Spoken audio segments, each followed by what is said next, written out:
What's up, guys? It's Gardy B with the Jenkins Jonez show. As always, I'm here with my good internet buddies, Dragonfly Jones, a.k.a. Tyler. What's up, guys? LeJethro Jenkins, a.k.a. John. What's up, bubbas? And if you fuck with us, you want to see more of our content, please jump on YouTube and subscribe to our channel.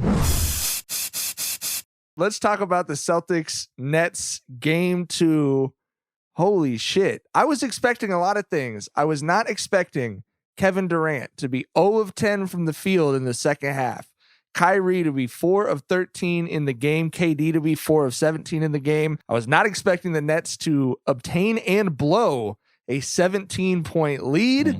And I was expecting Steve Nash to not do much coaching, I guess, but I did not see the Celtics going up 2-0 in this way. What did you guys think of the game, Tyler? Wow. That's a lot of shit going on. Wow. But, yeah, that is a lot. I also saw that Kyrie and KD were combined 1 for 17 in the second half, too. I saw that stat, so add that to the spreadsheet. But I don't know. I'm not going to eulogize them going down 0-2 when they started a series on the road. You know, the home is supposed to go up 2-0. But there's nothing there to inspire me to think that BK wins this series. It's, like John, you've always been, bro, it's KD and Kyrie. They're going to win it all. That's all you need. Just roll it out to them. And I've always told you defense and coaching is where they're lacking. And that's what we're seeing in this series. We're seeing them getting out defended. We're seeing them getting shut down on the defensive end. We're seeing Ime run fucking laps around Nash. I always thought that was this team's Achilles heel. And I just think that that's how this season is going to end. I think it probably goes to 5. I will be shocked if it goes to 6, though. That's where I'm at right now.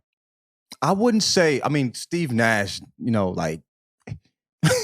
I think get KD the fuck away from that man, please, as far away as possible from fucking KD. Get a coach who gives KD some good looks. What the fuck? We've already missed a year of KD's career. But I'm just saying, I think the difference is just, KD hasn't had a single good moment in this fucking series. He's got his jumper blocked twice.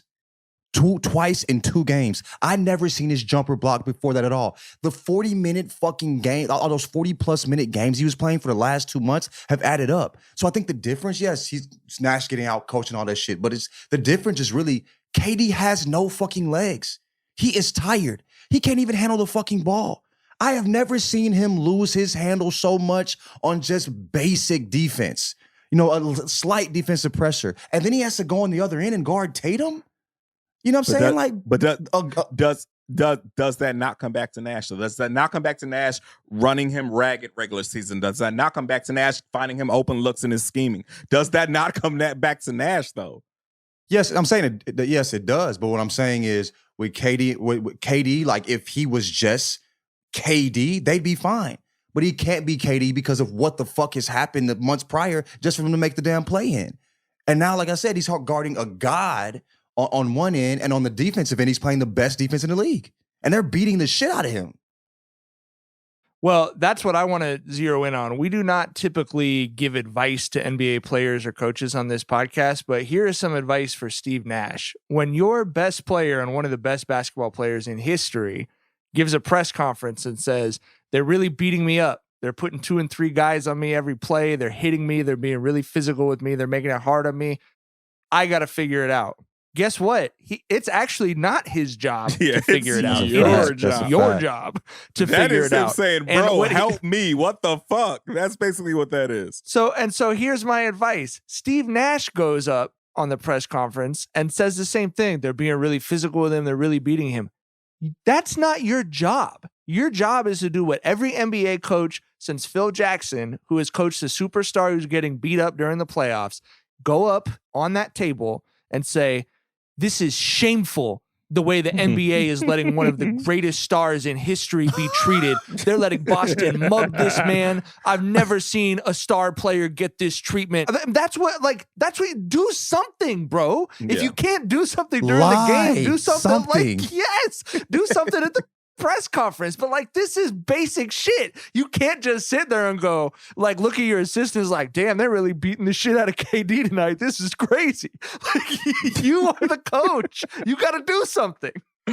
Yeah, and bro, he's out there talking about this is a new team. We haven't had these types of challenges before. Like, god damn, you are handling this the worst possible fucking way possible. You sound like a Christian summer camp counselor with these answers you're giving out right now, bro. This shit ain't gonna cut it, man. You gonna get your ass fired, dog. Like, it's just. I don't know. It's not something I'm shocked of because I knew that this is the way shit was going to go with this guy from the moment they hired him. You need coaching to win in the playoffs, and Nash is not a fucking coach, and we're seeing it play out right now. So, but like I said, I'm not eulogizing them. They're down 0-2 to a team, that they played on the road. That's how the series is supposed to go after 2 games. So we'll see. Have y'all ever seen KD this bad though? No, like, not I haven't seen this. Not a back-to-back playoff games. No. The second half today is the first time in his career, regular season or playoffs, he's taken 10 shots in a half and not made a bucket. It's never happened before in his career. But when I remember at one point in game 1, I was like, and knowing who KD is, I was like, get the fuck out the way, KD. You looking like dead weight. Let Kyrie do his thing. I have never thought that, okay? And then I'm watching this second half, and I'm like, he had a couple really good looks, and I was hoping they'd go in. You don't think like that when you see the KD play. He had nothing. And I mean, we looked at the last series when they lost to the Bucks. You know what happened was he played KD too much. By the end of it, KD was fucking cooked. He's done the same fucking thing. Also, man, get Simmons off the fucking bench. Put on some fucking clothes. I don't give a fuck if you ready or not, bro. Just stand in front of Tatum or something. G. We need something. I don't like Tyler just said, stand there and wave your arms 6? like it's an inbound play. Right. Use that 7'4" fucking wingspan for something, motherfucker, other than fucking passing waters down the damn bench. You know what I'm saying? Like it's. I like Tyler said, I don't see them doing anything more than 6, bro. And if they get to 6, that'll be shocking. I mean, they could fuck around and get swept around this thing. The way I'm looking at it, like those Celtics looking to me, like based on what we've seen with the Sixers and the Bucks getting beat and the Suns hurt right now, Celtics probably one of the top 2-3 teams, like is in this playoffs right now. I would say it's not 3. Yeah. Jackson, they you want to hop tonight, on? And is there anything we're missing? Anything we're missing, Jackson, from a Celtics fan's perspective? Yeah, we're missing Jackson pulling his. I don't know. I'm a little bit dizzy from what John just said. I don't know. Think about it though. I mean, for real, Jackson is like who would you? The Heat look great, but they're playing a bum ass squad.